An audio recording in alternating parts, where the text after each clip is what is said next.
to the forgotten families that we've been following for the last week. All 7 say the city misled them about the program designed to help them move from shelters into homes. Tonight, CBS 2's Bauman speaks with the head of the Department of Homeless Services, Stephen Banks.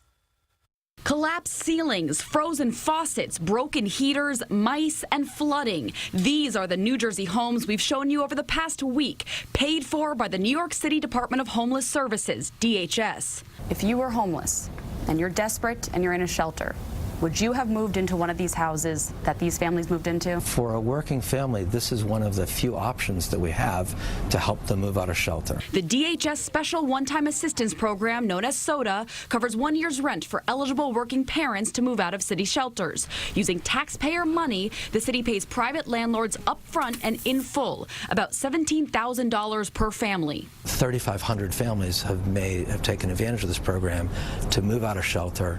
About a third of them within New York City, more than half of them outside of New York City. Only 70 families have come back to our shelter system. But you don't know how many have returned to other shelter systems. They're making a choice to move out of New York City because of the affordability challenges that we have in the city. But more than half a dozen families have told us DHS pressured them to move out of state, and when landlords would not make repairs, the families say DHS did not help.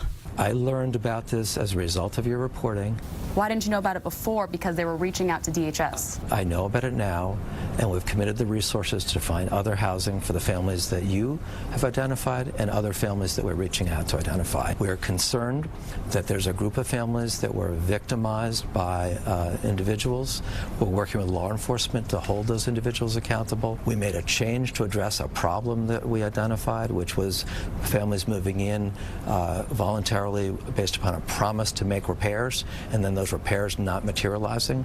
As a result of the rule change in October, that can't happen again. What happened to those people who signed leases between January and October? We're very much focused on addressing the families that have been identified to us by you. The very first family we profiled is back in a city shelter after New Jersey inspectors deemed their house uninhabitable.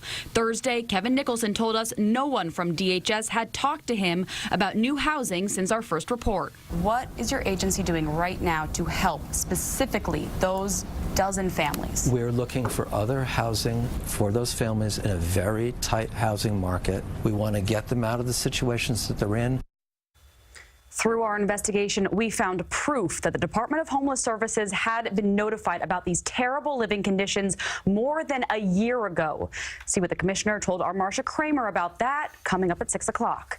Christina Maurice. Hopefully some relief on the way here. Thank goodness you're on this story, Allie. Thank you. Thanks, Allie.